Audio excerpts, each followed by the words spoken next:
I'm Parul Garg and I'm BA Eco Honors graduate.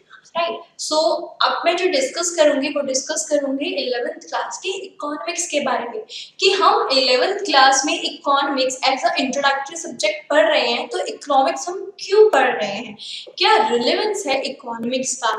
Economics जो है वो कौन कौन से पार्ट्स में डिवाइडेड है। सो जैसा कि हमने सुना है कि किसी भी चीज को स्ट्रॉन्ग बनाने के लिए हमें उसको बेस स्ट्रॉन्ग बनाना होता है, उसी तरीके से अपने इकोनॉमिक्स को स्ट्रॉन्ग बनाने के लिए हमें अपने 11th क्लास के इकोनॉमिक्स को स्ट्रॉन्ग बनाना पड़ेगा, क्योंकि 11th क्लास के इकोनॉमिक्स में हम क्या पढ़ेंगे, जो भी हमारे इकोनॉमी का बेस है वो सब हम अपने 11th क्लास के इकोनॉमिक्स में स्टडी करेंगे। आई नो दैट कि आप 9th और 10th में इकोनॉमिक्स पढ़ चुके हैं, बट ये इकोनॉमिक्स उससे रिलेवेंट भी है, बट स्टिल ये जो है थोड़ा आपका अलग पार्ट आ जाता है। ये बिल्कुल आपका स्टार्टिंग से आता है कि इकोनॉमिक्स जो है वो क्या होती है, आप इकोनॉमिक्स क्यों पढ़ रहे हैं, आगे किस तरीके से हम इकोनॉमिक्स को यूज कर सकते हैं। ठीक है, सो 11th क्लास की इकोनॉमिक्स की बात करें अगर हम, सो हमारी जो इकोनॉमिक्स है वो 2 पार्ट्स में डिवाइडेड है। एक तो है स्टैटिस्टिक्स फॉर इकोनॉमिक्स, जिसमें हम सारा अपना स्टैटिस्टिक्स से रिलेटेड पढ़ेंगे जो कि हमारे इकोनॉमिक्स को रिलेट करती है, और दूसरा जो पार्ट है वो है हमारा इंडियन इकोनॉमिक डेवलपमेंट, कि कैसे हमारी जो इंडियन इकोनॉमी थी वो डेवलप हुई। सो हम उसमें इंडियन इकोनॉमी के बारे में पढ़ेंगे और अपने पार्ट ए में सारा स्टैटिस्टिक्स के बारे में पढ़ेंगे। सो आइए एक बार देख लेते हैं कि हमारे 11th क्लास के इकोनॉमिक्स का जो पार्ट ए है हम उसमें कौन कौन सी चीजें कवर अप करके चलेंगे। सो अगर हम बात करें अपने पार्ट ए की, which is statistics for economics, so हमारे स्टैटिस्टिक्स फॉर इकोनॉमिक्स में 3 यूनिट्स आती हैं। फर्स्ट इज इंट्रोडक्शन, कि इंट्रोडक्शन में क्या आएगा हमारा, हम इंट्रोडक्शन में 2 चीजों का इंट्रोडक्शन पढ़ेंगे। एक पढ़ेंगे हमारे इकोनॉमिक्स का इंट्रोडक्शन, कि इकोनॉमिक्स जो है वो क्या है, हम इकोनॉमिक्स क्यों पढ़ रहे हैं, इकोनॉमिक्स कौन कौन सी ब्रांचेस में डिवाइडेड है, क्या इकोनॉमिक्स का रिलेवेंस है। ठीक है, और दूसरा हम इंट्रोडक्शन पढ़ेंगे अपने स्टैटिस्टिक्स का, कि स्टैटिस्टिक्स जो है वो इकोनॉमिक्स में क्यों यूज कर रहे हैं। स्टैटिस्टिक्स हमें पता है, अगर हम किसी लेमैन से पूछें कि स्टैटिस्टिक्स क्या होता है तो वो जनरली बोलेंगे कि कोई भी क्वांटिटेटिव टर्म्स में अगर हम किसी डाटा की बात करें, ठीक है, उसको एनालाइज करें, उसको प्रेजेंट करें, सो this is statistics. But statistics का इकोनॉमिक्स में क्या इंपॉर्टेंस है, ये सब हम अपने इंट्रोडक्शन में पढ़ेंगे कि why statistics in economics, why we are studying statistics in economics। ठीक है, सो ये हम पढ़ेंगे अपने इंट्रोडक्शन में कि इकोनॉमिक्स का इंट्रोडक्शन क्या है और स्टैटिस्टिक्स का इंट्रोडक्शन क्या है। नेक्स्ट यूनिट जो आएगी हमारी वो है collection, organisation and presentation of data. अब जो हमारी स्टैटिस्टिक्स होती है एक्चुअल में वो हमारे 5 स्टेजेस में डिवाइडेड होती है। तो स्टैटिस्टिक्स में 5 स्टेजेस परफॉर्म की जाती हैं। जो सबसे फर्स्ट स्टेज आती है वो आती है हमारी कलेक्शन ऑफ डाटा, डाटा को कलेक्ट करना। ठीक है, डाटा क्या होता है, कोई भी इंफॉर्मेशन हम लोगों से जब कलेक्ट करते हैं सो उसे हम बोल देते हैं डाटा। सो जब हम लोगों से डाटा कलेक्ट करते हैं, उनसे पूछते हैं, उसको हम बोलते हैं कलेक्शन ऑफ डाटा। सो इस वाले यूनिट में हमारा जो फर्स्ट स्टेज है उसका एक पूरा प्रॉपर चैप्टर है, हम उसके बारे में पढ़ेंगे कि डाटा को किस किस तरीके से कलेक्ट किया जाता है, कौन कौन से सोर्सेज होते हैं, उन सोर्सेज में कौन कौन से मेथड्स होते हैं, कौन सा प्रॉपर है, कौन सा इम्प्रॉपर है, कौन सा मेथड कब सुटेबल है। Right, so this is our first stage. Next stage is organisation of data, कि डाटा को अब हमने कलेक्ट तो कर लिया लेकिन हम उसको ऑर्गेनाइज कैसे करें, कि जब हमने डाटा को कलेक्ट कर लिया सिर्फ कलेक्ट करके तो रख नहीं सकते, हमें उस पर फर्दर काम करना है। सो किसी भी चीज को एक प्रॉपर तरीके से करने के लिए जरूरी होता है कि हम उसको एक सिस्टमैटिक वे में मेंटेन करें। सो वो जो सिस्टमैटिक मेंटेनेंस होती है वो किसके अंदर आती है, हमारे organisation of data. So data को जब हम एक सिस्टमैटिक वे में ऑर्गेनाइज करेंगे, so this is called organisation of data. और ऑर्गेनाइजेशन ऑफ डाटा वाले सेक्शन में हम पूरा पढ़ेंगे कि किस तरीके से डाटा को ऑर्गेनाइज कर सकते हैं, कौन कौन से मेथड्स होते हैं, किस तरीके से डाटा को क्लासिफाई किया जाता है, ठीक है, और कौन सी चीज के लिए, कौन से डाटा के लिए कौन सा मेथड जो है वो अप्रोप्रिएट होगा। सो ये सब पढ़ेंगे हम ऑर्गेनाइजेशन ऑफ डाटा में। नेक्स्ट स्टेज जो आती है वो आती है हमारी प्रेजेंटेशन ऑफ डाटा, कि डाटा को किस तरीके से प्रेजेंट करें। अब हमने डाटा को कलेक्ट कर लिया, उसको सिस्टमैटिक वे में लगा भी दिया, लेकिन उसको पढ़ना थोड़ा मुश्किल हो जाता है जब डाटा जो होता है बहुत वास्ट होता है और थोड़ा अनइंटरेस्टिंग भी होता है। सो उसको इंटरेस्टिंग बनाने के लिए हम क्या करते हैं, डाटा को किसी एक इंटरेस्टिंग वे में प्रेजेंट करते हैं, ताकि कोई भी अगर उस डाटा के बारे में स्टडी करना चाहे तो वो इजीली स्टडी कर सके। सो प्रेजेंटेशन ऑफ डाटा जो है एक बहुत ही इम्पोर्टेंट पार्ट होता है हमारे स्टैटिस्टिक्स का, क्योंकि अगर हमारा डाटा प्रेजेंटेबल नहीं होगा, कोई इसको समझ नहीं पाएगा, सो हमारे डाटा जो है वो फर्दर यूज नहीं हो पाएगा। So this is the third stage of our statistics which is presentation of data. हम इसमें डायग्रामेटिक प्रेजेंटेशन पढ़ेंगे, ग्राफिकल प्रेजेंटेशन पढ़ेंगे और टेबुलर प्रेजेंटेशन पढ़ेंगे कि किस किस तरीके से तीन अलग अलग पार्ट्स में हम अपने डाटा को प्रेजेंट कर सकते हैं, ठीक है। नेक्स्ट स्टेज जो आती है हमारी वो आती है एनालिसिस। मींस जो हमने अपने डाटा को प्रेजेंट किया है, अब हम उसको एनालाइज कैसे करेंगे, जो डाटा हमने कलेक्ट किया है उस पर किस तरीके से काम किया जाए, किस पर्पस के लिए हमने अपना डाटा कलेक्ट किया है, कि उस पर्पस को फुलफिल करने के लिए कौन कौन सी चीजें उन पे अप्लाई की जाए। सो जो हम एनालिसिस पढ़ेंगे वो होगा हमारा यूनिट थर्ड का part which is statistical tools. So कौन कौन से टूल्स यूज करके स्टैटिस्टिक्स के हम अपने डाटा को एनालाइज कर सकते हैं, ये सब हम पढ़ेंगे अपने एनालिसिस ऑफ डाटा में विच is statistical tools and interpretation. अब जो इंटरप्रिटेशन है वो सबसे लास्ट स्टेज होती है हमारे स्टैटिस्टिक्स की, कि किस तरीके से एनालाइज करने के बाद हम अपने डाटा को इंटरप्रेट करें, कि हमें अपने डाटा के बारे में कुछ पर्टिकुलर इंफॉर्मेशन मिले, राइट। सो अगर मैं बात करूं कि मेरी इकोनॉमी में एम्प्लॉयमेंट जो है वो बहुत बढ़ती चली जा रही है, अब उस बढ़ती चली जा रही है को तो मैं किसी फॉर्म में तब तक नहीं डिफाइन कर सकती जब तक मेरे पास कोई क्वांटिटेटिव टर्म ना हो, जब तक कि मेरे पास कोई प्रूफ ना हो। सो वो प्रूफ कैसा आएगा, जब तक मैं अपने डाटा को स्टडी नहीं करूंगी तब तक मुझे कोई भी मेरा क्वांटिटेटिव प्रूफ नहीं मिलेगा जो मैंने स्टेटमेंट बोली है उसको सपोर्ट कर सके, राइट। सो उसको सपोर्ट करने के लिए किसी भी स्टेटमेंट को, जो भी हम सुनते हैं, जो भी हम कहते हैं, जो भी हम सोचते हैं, उसको एक प्रॉपर प्रूफ देने के लिए हम अपना स्टैटिस्टिक्स जो है वो परफॉर्म करते हैं। और स्टैटिस्टिक्स में हम 5 स्टेजेस जो है वो क्रॉस करते हैं, तब जाके हमें उसको बारे में पता चलता है, डाटा के बारे में एक इंफॉर्मेशन मिलती है, राइट। सो ये सब पढ़ेंगे हम अपने स्टैटिस्टिक्स में। इंटरप्रिटेशन में हम अपने डाटा को कंक्लूड करेंगे। सो अगर हम वेटेज की बात करें, सो यूनिट 1 जो है वो जनरल हमारा इंट्रोडक्शन है। किसी भी चीज के बारे में पढ़ने से पहले आपको जरूरी है कि आप उस चीज के बारे में जानें।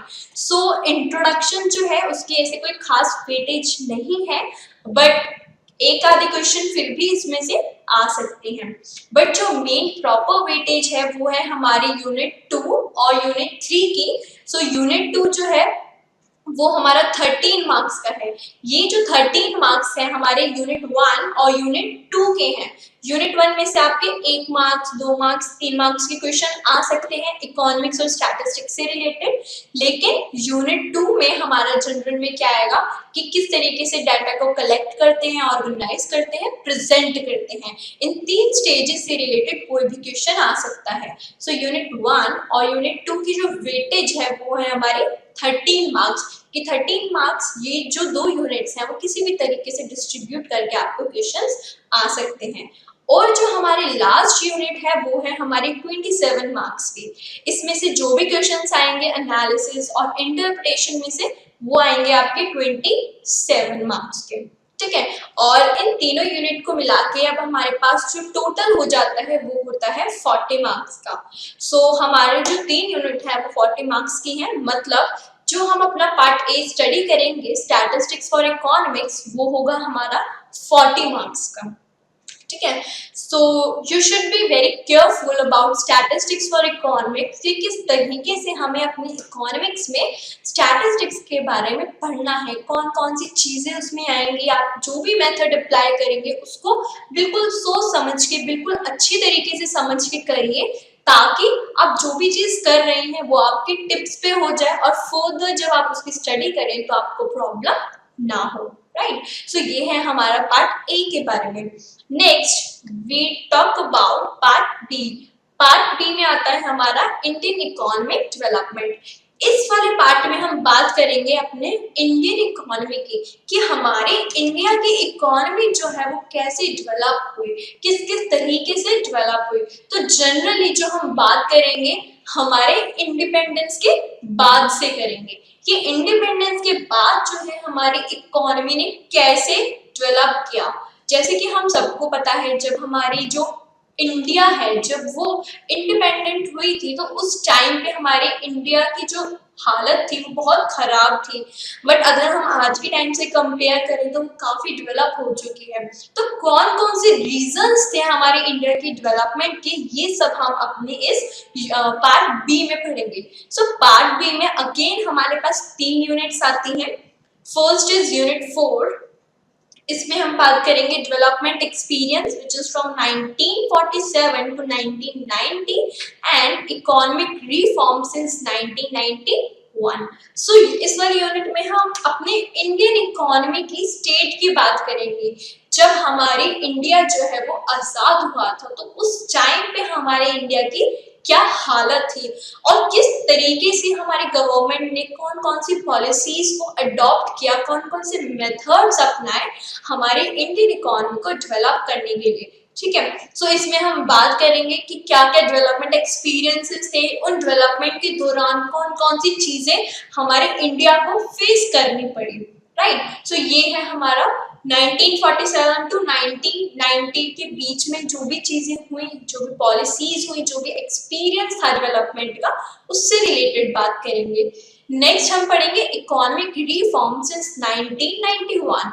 अब हम सब जानते हैं कि जो हमारे इंडिया है उसमें कुछ रिफॉर्म्स आए थे। राइट, इन 1991 में जो रिफॉर्म्स लाए गए थे एक्चुअल में वो किस नाम से जाने जाते हैं, LPG पॉलिसी। सो LPG पॉलिसी में हमने जो बात की थी वो होती है हमारे liberalisation, privatization and globalization. So LPG stands for liberalization, privatization and globalization.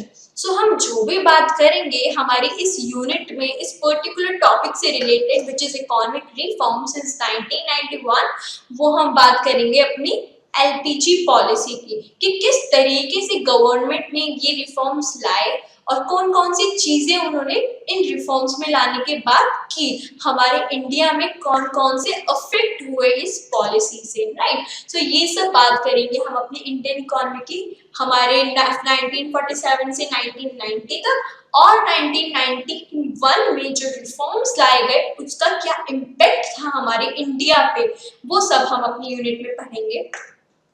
Next जो हमारी यूनिट आती है वो आती है हमारी unit number 5। Unit number 5 is related to current challenges facing Indian economy, कि हमारी इंडियन इकोनॉमी जो है वो कौन कौन सी चैलेंजेस को फेस कर रही है। राइट, सो हमारी इंडिया जो है अगर हम बात करें वो काफी हद तक डेवलप हो चुकी है। हमें लगता है कि हाँ हमारी जो सड़कें हैं वो बहुत बेहतरीन हो चुकी हैं और भी बहुत सारी चीजें हैं। हमारी GDP जो है वो उस टाइम से अगर हम कंपेयर करें तो बढ़ चुकी है, पर कैपिटा इनकम भी जो है वो बढ़ चुकी है, एम्प्लॉयमेंट लेवल भी बढ़ चुका है। बट स्टिल अगर हम बात करें तो ये सारी चीजें जो है हमारे इंडियन इकोनॉमी अभी भी फेस कर रही है। ऐसे बहुत सारे चैलेंजेस हैं जो अभी तक डिमोलिश नहीं किए जा सके हैं। राइट, सो जो भी चैलेंजेस हमारी इंडियन इकोनॉमी फेस कर रही है, जैसे हो गया पोवर्टी, इंफ्रास्ट्रक्चर, अनएम्प्लॉयमेंट, और भी हमारी जो भी चैलेंजेस हैं हमारे इंडियन इकोनॉमी में, उन सारे चैलेंजेस की बात करेंगे हम अपने यूनिट नंबर 5 में। राइट। नाउ हमारी नेक्स्ट यूनिट जो आती है वो आती है हमारी यूनिट नंबर 6। इसमें हम बात करेंगे development experience of India a comparison with neighbours, कि हमारे इंडिया ने किस तरीके से डेवलप किया एज कंपेयर टू नेबर्स। हम नॉर्मल इंडियन इकोनॉमी की डेवलपमेंट की तो बात कर चुके हैं, लेकिन हम अपने इंडिया की जो डेवलपमेंट है उसको कंपेयर करेंगे किससे, अपनी नेबरिंग कंट्रीज से। हमारी नेबरिंग कंट्रीज जैसे कौन कौन सी हो गई, नॉर्मली चाइना जो हो गई, हमारी जो पाकिस्तान हो गई, हम इनसे कंपेयर करेंगे कि हमारे इंडियन इकोनॉमी में इनके कंपैरिजन में कितना डेवलप किया है, राइट। सो ये सब हम अपने लास्ट यूनिट में पढ़ेंगे। सो बेसिकली जो हमारा पार्ट बी है वो पूरा इंडियन इकोनॉमी से रिलेटेड है, कि पहले क्या था, अब क्या है, और दूसरे लोगों से अगर कंपेयर करें तो किस तरीके से हमारी इकोनॉमी जो है वो काम कर रही है, कितनी एफिशिएंट हो चुकी है और कितना एफिशिएंट होना अभी बाकी है। तो जब हम करंट चैलेंजेस की बात करेंगे तो उसमें हम देखेंगे कि ऐसी कौन कौन सी चीजें हैं जो हम अपने फ्यूचर में कर सकते हैं, कौन कौन सी पॉलिसीज होनी चाहिए, कौन कौन से सजेशंस होने चाहिए। इस चैप्टर को पढ़ के हमारे दिमाग में ये सारी बातें भी आती हैं। So basically it's related to Indian economy. अगर हम वेटेज की बात करें तो हमारी जो यूनिट 4 है उसकी वेटेज है 12 मार्क्स। सो हमारी यूनिट 4 में से 12 मार्क्स के क्वेश्चन आ सकते हैं। यूनिट नंबर 5 में से हमारे 20 मार्क्स के क्वेश्चन आ सकते हैं, राइट। वो 1 मार्क्स के भी हो सकते हैं, 2 मार्क्स के भी हो सकते हैं, 3 मार्क्स के भी हो सकते हैं, 4 मार्क्स के भी हो सकते हैं और 6 मार्क्स के भी हो सकते हैं।